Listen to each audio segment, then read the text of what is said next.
What's up, everybody? Welcome back to another Third and Longhorn post-game show. Guys, I'm very excited to do this one. This one's going to be fun. Jackson and I were just talking about it. He was like, man, I finally get to talk about a good one. So I'm joined by David Ash, Jackson Jeffcoat, and Aaron Williams. I'm Nick Shuley.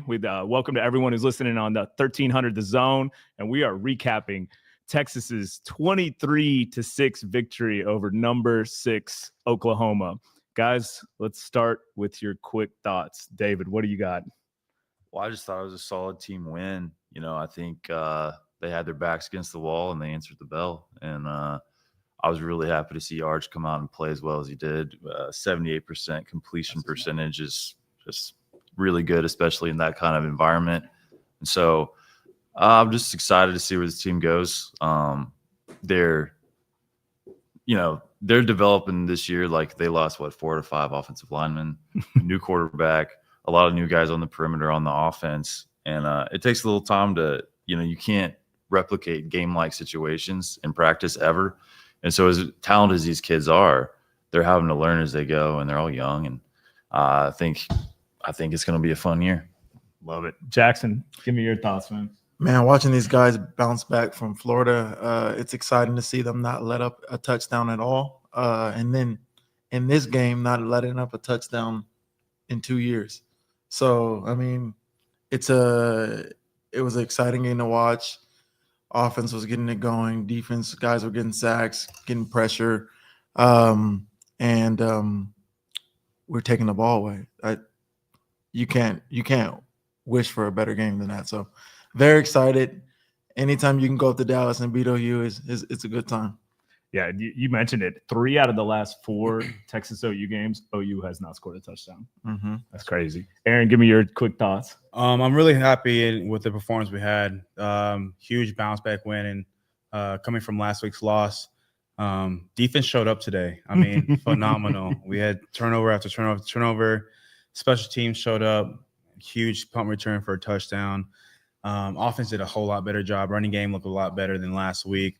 We're feeling like Manning Swagger's getting back. Still got some things to work on, but overall, I'm super happy for what they did this week.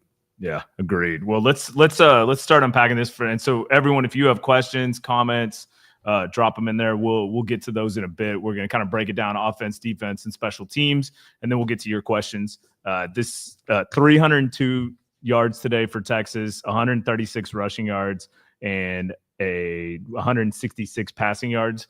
And Arch ended up 21-27, 166 yards and a touchdown. Trey Wisner was an absolute monster, 22 carries, 94 yards, including that huge 37-yard run.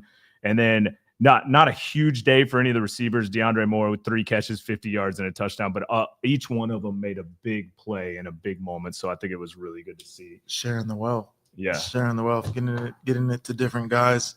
What are your thoughts, David, on Arch's performance and how he played and what you saw out there?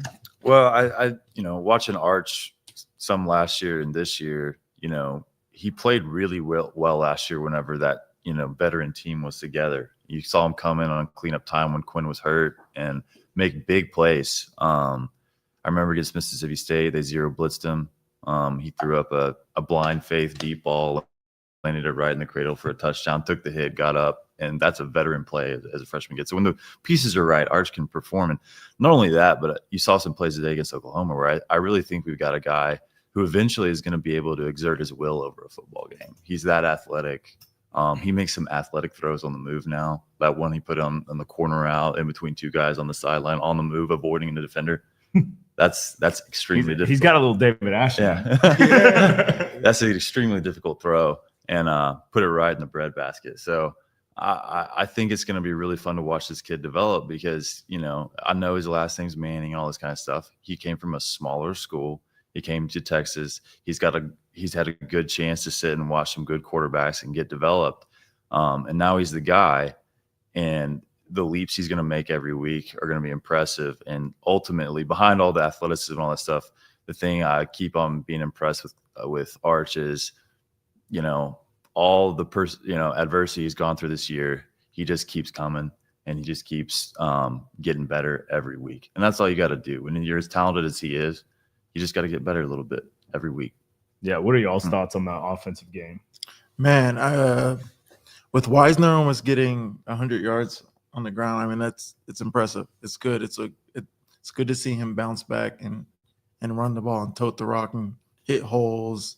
I mean, his longest run was 37 yards, and so it's just he played well in a rivalry game. To play well as he did, like, the future is bright. It's good to see that we'll have somebody that can run the ball along with Manny slinging that thing and also running like David did.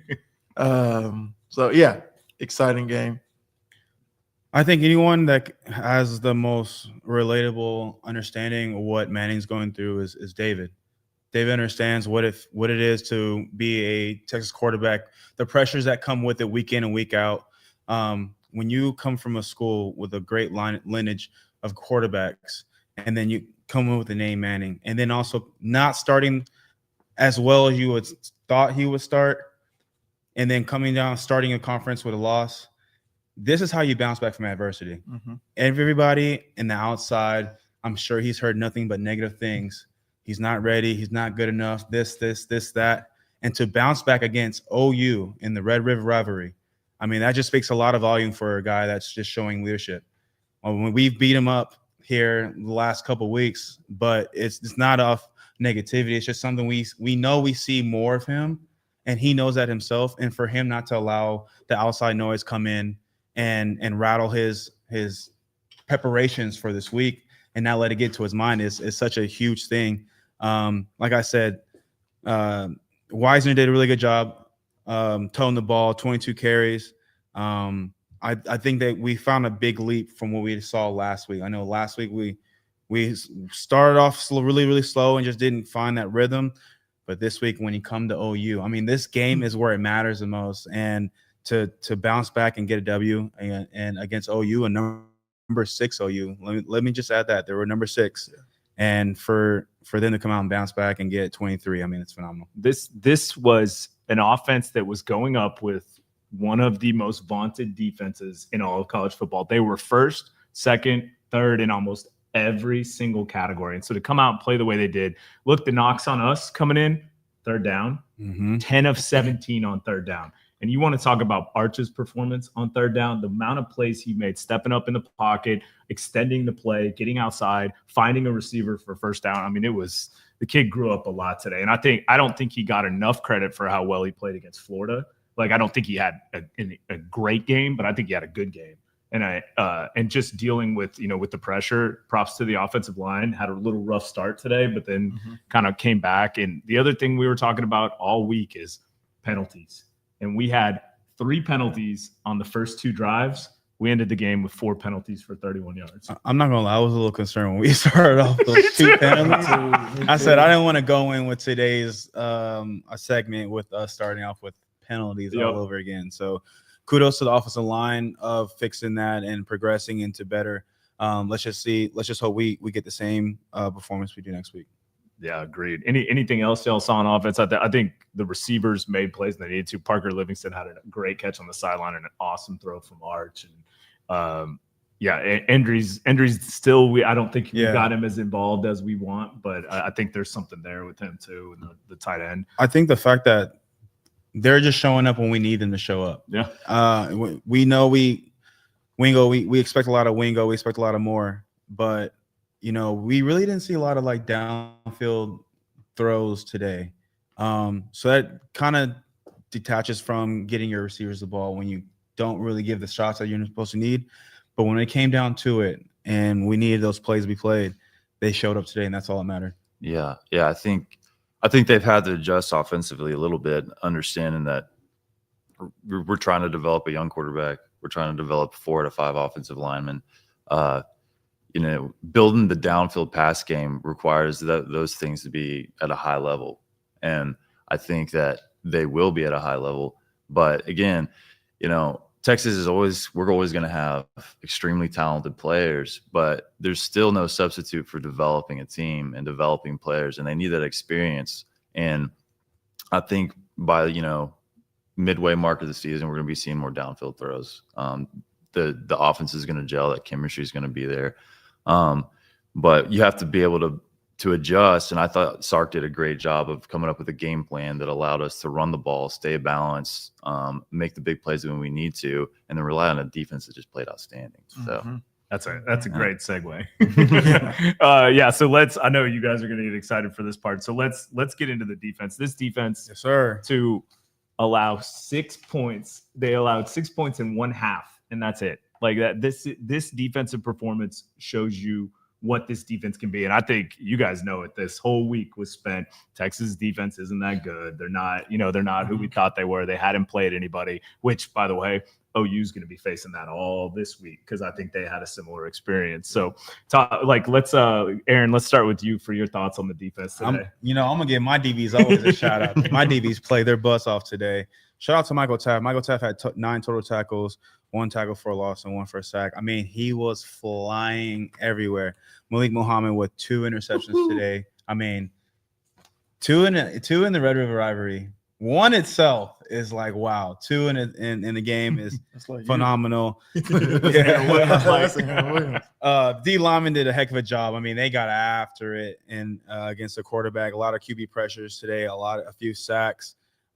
We were flying around the ball. I technically would like to put it as a goose egg because special teams is really technically with the field goals. So I'm gonna give my guys a flat goose egg on the Oklahoma side scoreboard. And man, I just can't be any more happier than what the Texas defense put on today.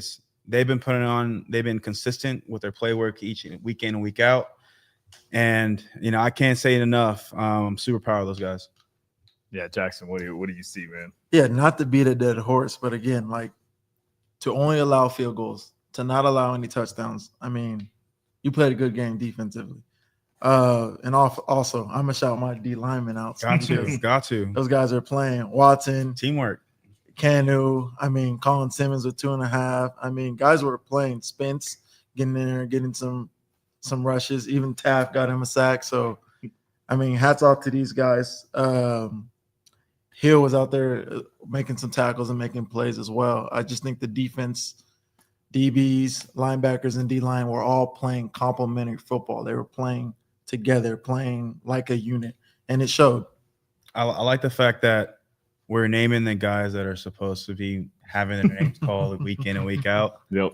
To have the leaders show up and just do what they're supposed to be doing and do it at a high level, even with the scrutiny of what the other side of the ball has been going through. They understand that their job is to stop the other side no matter what's going on. And to have that pressure still put on their backs and for them to perform the way they performed is a lot of kudos to them. I want them to continue to keep this train rolling. Let's not get complacent. Can fix our mistakes. Enjoy this win. A lot of times when we win, we have a lot of, well, we did this wrong. We should have done this better.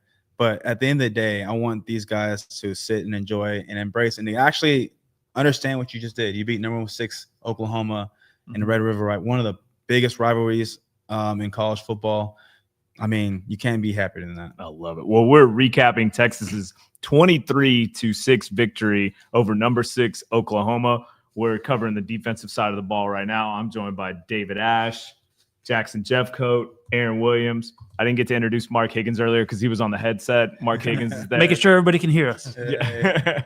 Making sure it all works. And then back there on the controls is Derek Joe doing his thing. And any sponsored comments you do, go straight into Derek Joe's wallet. So y'all keep those coming and we'll get to your comments in a second. But I'm going to do some stats and then I want to hear David's thoughts on the defense. Texas held Oklahoma to 258 yards and 210 passing yards, 48 rushing yards. You guys mentioned it. 3 interceptions, 2 for Manny Muhammad, 1 for Grayson Littleton, 5 sacks today. Let's see. Sorry, I lost my stat sheet. Colin Simmons, you said it at 2.5. Michael Taft had 1. I'm freestyling here. let's see, a half sack for Lance Jackson. And did I miss anybody? Who did I miss? You got these guys. I think I said 7 total. Brad Spence. I missed Brad Spence. And by the way, shout out to Brad Spence Yeah, for having a breakout game today. He played an awesome game. David, what are your thoughts on this defensive performance?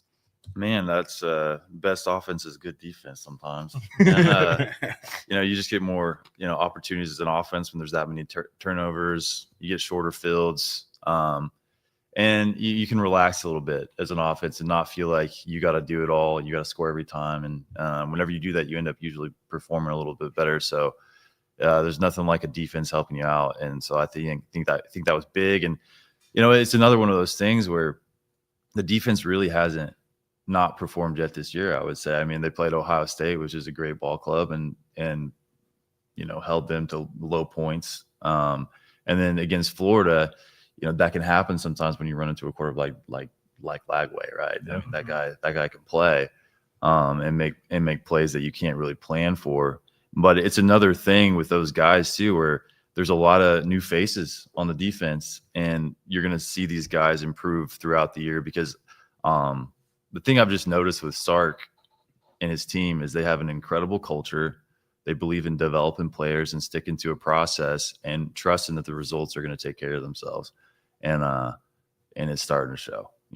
Game 4, and we're already getting there. And you can look at records and all that kind of stuff, but you just look at the talent of a team and the culture of a team, you can see that I think this team's going to do pretty well by the end of the year. Yeah, well, let's cover the part of the game we haven't totally talked about, the special teams.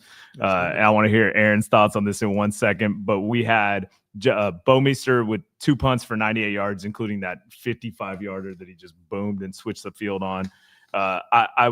Mason Shipley ended up 3 for 5, missed his 55-yarder and his 56-yarder. It's funny because he missed the 55-yarder that hit the post with about 10 yards to spare, and then he came up short on that 56-yarder, which he doesn't usually do. Kids got to lay, but he ended up 3 for 5, and then I know there were a lot of 4-letter words being said when Niblett let that ball hit the ground on that punt return, and then we got the penalty, backed ourselves up. But he more than made up for it with his 75-yard return. Aaron, give me your thoughts as a fellow punt returner.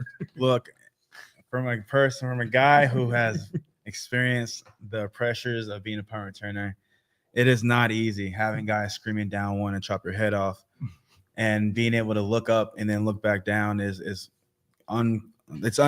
really hard to do. And when you need a big play, I mean, if we don't have that big play, Oklahoma's technically still in the game, and to have a big return like that is just phenomenal. But I'm more impressed with Shipley. I mean, I know he missed the 55 and 56, but that's not easy to make. And honestly, the 55, like you said, when it dinged, he still had about 10 more yards left. So if it was moved slightly to the left, definitely would have been in.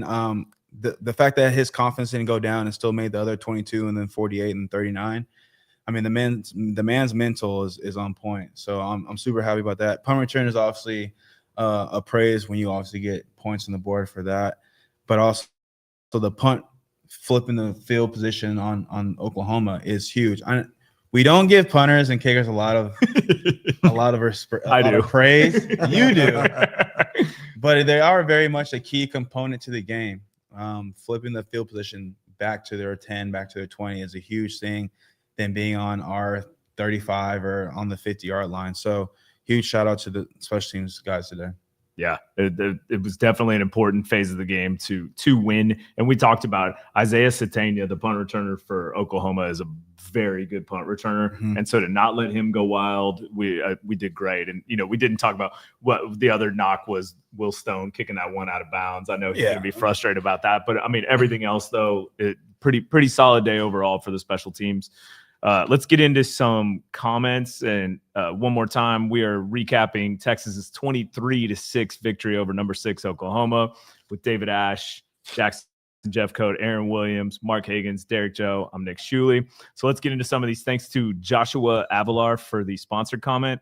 Regarding the Taff out-of-bounds touch, what are D1 DBs normally coached to do in that situation? I think high school players are told to just fall on it. So, Aaron, did you get to see that play, or were you in the car? Here, I was in the car. Okay, so what happened is there was a backwards pass.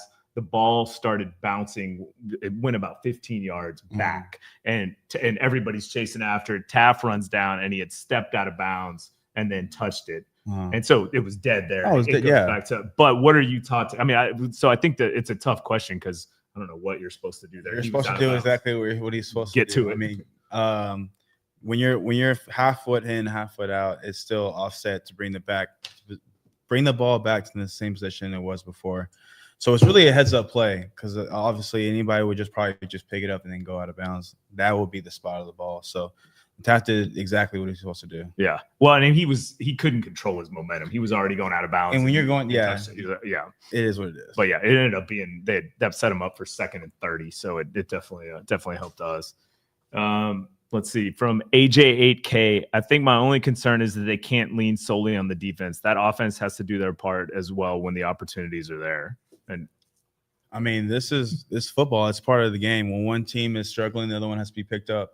It's very rare that you get all 3 phases each week in and week out. It just doesn't happen. So it's like a relationship. You know, it's not 50-50. Sometimes it's 60-40. Sometimes it's 70-30. It's just the relationship that it has to be.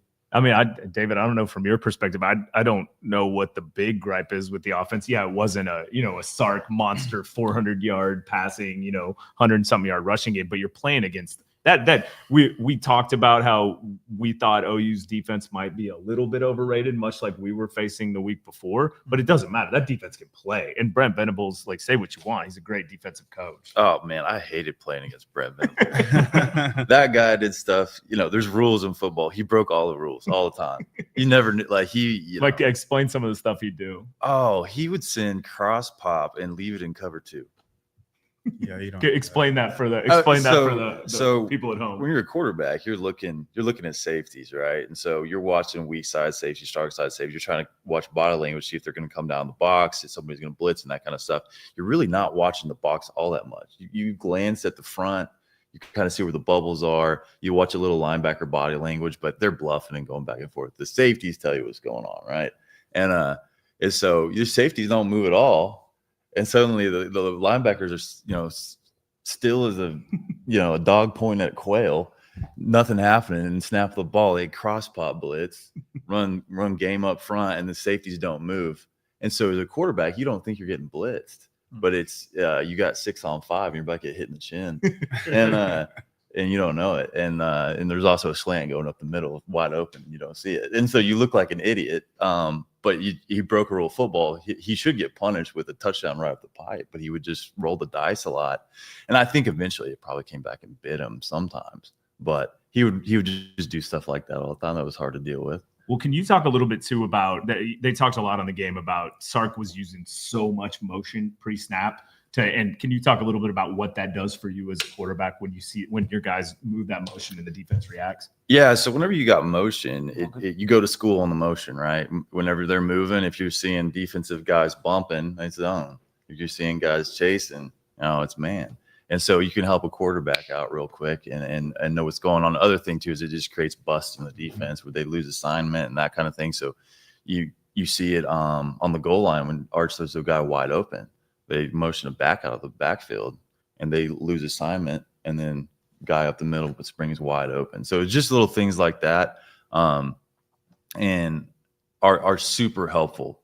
And you got to have an experienced offensive line that can deal with that bumping and keep their assignments going so they don't bust. But whenever you can start seeing that motion, it can really help your game out. Yeah. And I think, Aaron, I'd love to hear your thoughts on this. We saw it a number of times where Texas would show blitz, Mateer would change the play, look over, change the play, and then Texas sometimes would continue with it, sometimes wouldn't, would switch it up. Explain how that works. And is it a call of the player, or is it a call of the coach, or is it both sometimes? It's really kind of how the formation is placed. That's one, and then sometimes a call will have 2 plays. So we'll have a normal play and then an empty set play. The motions is going to be motions. Whatever the call is set, that's the call. Whenever they get into different formations, that's when things can change. If we're showing blitz, we kind of know. Sometimes we'll play like chess with the offense, and sometimes I'm supposed to be blitzing or I'm not supposed to be blitzing, and the linebacker is supposed to go, but I'll tell the linebacker, hey, take my job, and it will flip flop. So it's kind of interchangeable sometimes, and that's what the players do when you see the quarterback go and they look on the sidelines. It's really a clarification of whether we're going to stick with this play or we're going to go back to it. So that's really what all they're doing.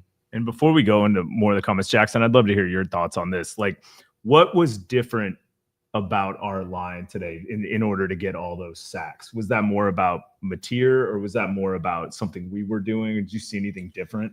The biggest thing I would say is, one, they continue to rush. We had the DBs helped out a lot too, and they were covering guys. But no, they just continued to rush. They hounded Mateer. Mateer tried to get out. We had somebody outside of him, so he had to like stop his momentum, because like I know he wanted to run and get outside, but we weren't allowing him to get out like he normally would and get out and run and make plays with his legs. I mean, that was the biggest thing. And then to just talk about what AJ was saying. I mean, there were times that we would have, like he said, we'd have a play, even if they look back to the sidelines and try to change up a play, we'd have a secondary play that we would call, and it would throw them off because they got a look. Like when they first looked at us, then they looked back at the David smiling. Well, I was just thinking whenever the offensive defense are playing those games and you're on D-line, or you're just like, snap the ball, my hand's been in the dirt for like 29 for seconds.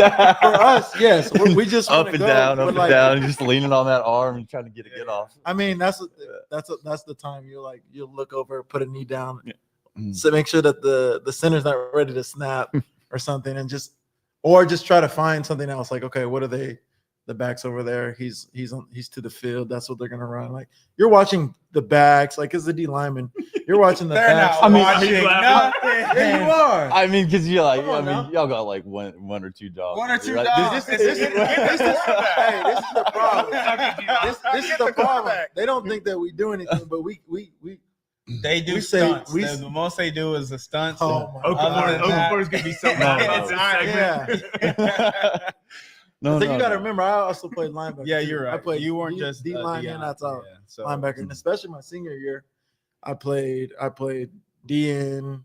I did it at some outside because I was playing that spinner position, and then played some middle. You're special. So No. For the most We're part. special. Here at You Texas. were the special. Yeah, you were the special. You got to do both. You got to do both. I love it. One thing we didn't cover, and I don't know how you guys feel about this, but shout out to John Mateer. That is a tough dude. To 17 days after a thumb surgery, to be able to come out and sling it like he was slinging it, and yeah, he made some bad throws, and to run and play as he did. Props to that kid. That kid's a tough. He's a tough quarterback. I hate that he's on Oklahoma. He's a tough football player. Not many people will come out and play a huge game like this game and have the surgery that he did for the position that he's playing. I mean, it is kudos to him, but I'm not. It's OU, man. It's I don't have any sympathy for that. When you get in between the lines, you're letting the other team know I'm ready to go and I can play. Kudos to him for playing, but You're just wearing the wrong color. you're just Yeah. wearing the wrong color. I agree. Mhm. Let's see, from Brandon G. Nick Brooks started shaky but improved as the game went on. Yeah, he's a true freshman. Like making his first start in the Red River rivalry, which I can't ever say fast. Same. But yeah, I mean, thoughts on that being a true, like Aaron, you had experience with that, and you did too, Jack. It's a big deal. The lights are a lot bigger than normal. The last 4 weeks that they've been playing, it hasn't, the magnitude of this game doesn't even compare to the previous games that we played. So for our true freshmen to come in, it's a lot going on. The atmosphere is crazy. It's hectic. You're trying to remember the game plan of the week. You just got out of high school. You're looking at this game as if like you were a huge fan. Now you're playing it. It's a lot going on. So for him to be composed and do his job the way he is, it shows the maturity in him at an early young age. And that's what we need, and that's what we're going to continue to have leading forward. Yeah, we do have an interesting way as fans of expecting perfection from 18-year-olds the first time they step on the field. David got activated right away. Yeah. I mean, like, there's not a sport like football, especially at the high levels, right? I mean, it maxes you out mentally. There's not a game that requires as much chess and much preparation and as many responsibilities, and it requires you to make decisions in such short amounts of time as football. There's not one that maxes you out emotionally as much as football, especially in college with all the momentum swings in a game and all that kind of stuff. There's not one that is physically demanding. I mean, not just to mention like moving and hitting, but like there's a real fear, as a young kid. Like these are big guys, these are big contact plays. He's just playing in high school. All these things are going through his head. He puts his pants on one leg at a time. He's 18. He's going in there and playing ball, and like against one of the best defenses in college football. And these kids are having to dig deep within themselves to find integrity and virtue that most people are never put in a situation where they ever have to find something like that. Yeah. And they do. And it's fun to watch. And that's why we love it. But let's also give them a little grace, Amen. Yeah. Amen to that, because we, like David's been there. We all have been there. But like he said, you know what you sign up when you come to the University of Texas, especially the history that it has been. And it's part of the game. You got to grow up. You got to learn somehow. You got to get off that porch some way, somehow. And when it is time to do that, you got to show up. And how you show up is really what dictates of whether or not you deserve to wear that Texas across your chest. I love it. Let's see, from DeRose or D-Rose. This is the standard. They didn't look like a group of talent. They looked every bit of a team today. Defense balled out. Wisner brought the toughness. Arch made plays when he had to hook them. Yeah, I agree with that. I mean, like I said, it wasn't a performance where we have been talking about the last few weeks of like, oh, the offense should have done this more, or the penalties on this side, or defense should have done this a little bit more. Special teams, it was literally an all-around game on all three phases of the game. And that's something that Texas is really known to be doing. And that's the standard that we have them at. We just got to consistently play it in that form. Yeah. Higgs, you had something? You guys might have covered it when I was messing with the mics, but I don't know if we've highlighted that we had no turnovers. Like, not even didn't put the ball on the ground, didn't interception. I mean, it wasn't even close. So to play a game like this magnitude and to play it that clean was massive. Yeah. Arch to take care of the ball like he did in that game. And you saw there was one play early on where it was that slant he's been throwing a little bit late, and you could see him, and then he stopped and didn't throw it, and looked around and ended up getting out of the play. But it was a throw that I think he was like, I shouldn't try this one today. He's almost there. I feel like he's getting to the point where he's going to be more comfortable with his reads, because when you're watching the game, you're like, oh, why didn't you throw it?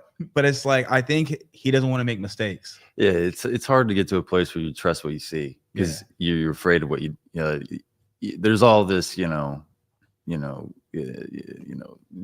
blown out of proportion, telling, oh, it's so fast, all this stuff. And so you look out there and you see a guy wide open, you're like, well, they told me it was going to be harder than this, so you don't trust your eyes. So you don't trust what you're seeing. And it takes a while for quarterbacks to get to like, if I think he's open, he is, and throw that thing, And you learn, hesitation is worse than anything, but that's just a work in progress. And the thing I'd like to talk about Arch, because I've been curious about this. I wonder what you guys think. When I watch him, he's 6'4", 235.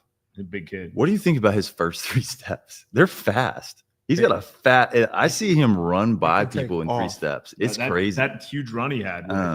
He showed some speed. Because people are like, oh yeah, Arch, like my first 3 steps are like so slow. Like that's where I got caught. That's where he beats people, and it's different. I could get to a speed like 20 yards down the field. I could get moving, but my first 3 steps were nothing like his, and it's pretty incredible to watch an athlete like him move like he does. And it's just gonna get better. So that's the great thing about it here in that part. I think there are a lot of Texas fans out there who owe Arch some apologies, who owe Coach Sark, Coach PK, Coach Flood. You can go down the list. Niblet. Yeah, because we get Niblet.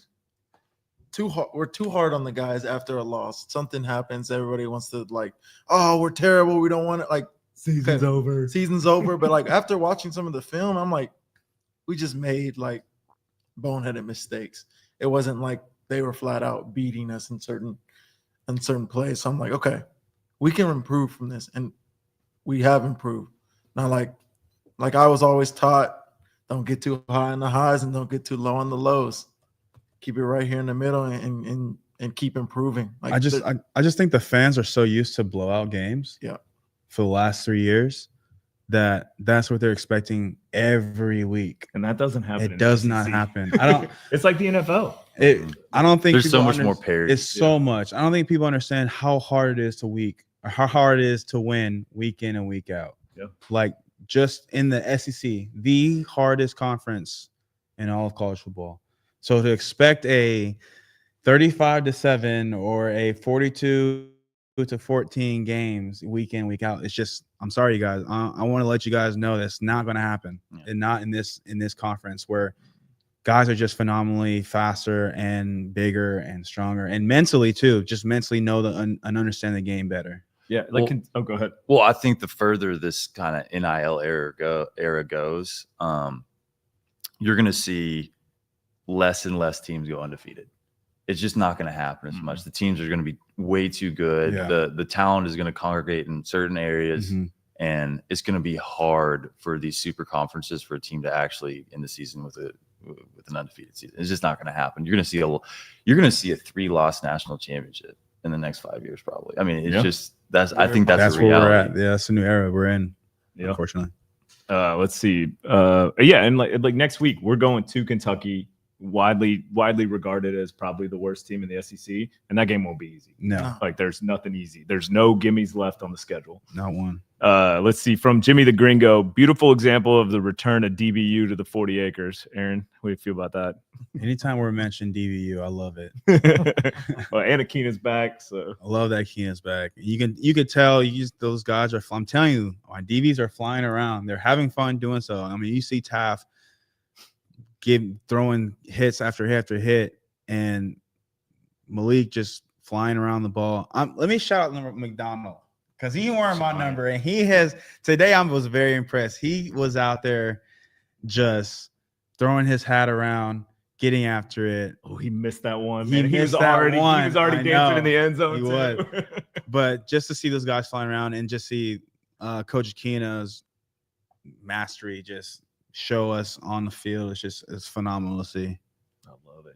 Oh, well, shout out to Casey Taylor for the $20 sponsored comment. That's Derek Joe's got Chick-fil-A all lined up now.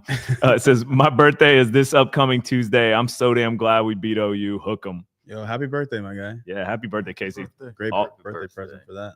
Seriously. Chris Bennett, thanks for the sponsored comment. Great win, great show, guys. First time since 08 and 09, Texas beats OU in back-to-back years.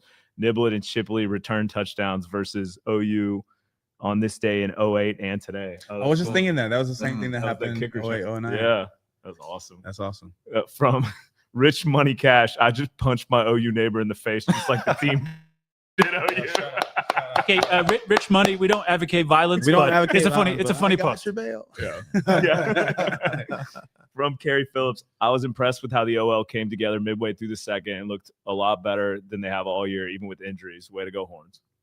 I'm loving the comments. I mean, Yeah, I mean, that one guy better lay low for a while, after punching his neighbor. and talking about it online. Yeah, no, I'm excited. incriminating yourself is You, crazy. You Rich, don't have Rich much Money. We'll get you outlet the for it. safe house. Yeah. From Longhorn Lounging, great to see the coaches getting hyped, animated on the sidelines. That energy definitely spreads to the team. You know, we haven't talked about that a lot today. Is we know that Manning has always been talked about. He's not doing this, not doing that. He's not the only one giving the backlash. Coach Sarkisian has also been getting the same backlash, the same talk. Oh, this is the same or he's not doing this. The call playing is this and that. And for him to still rally this team together and remind this team that the outside noise is nothing, that all we got is us in this locker room, and to come in and get their guys ready to perform the way they did today, you gotta give nothing but props to Coach Sarkisian and the coaching staff, all the coaching staff, and that's going from the GAs to the analysts to everyone on that staff who have come together and get this team right. That's awesome.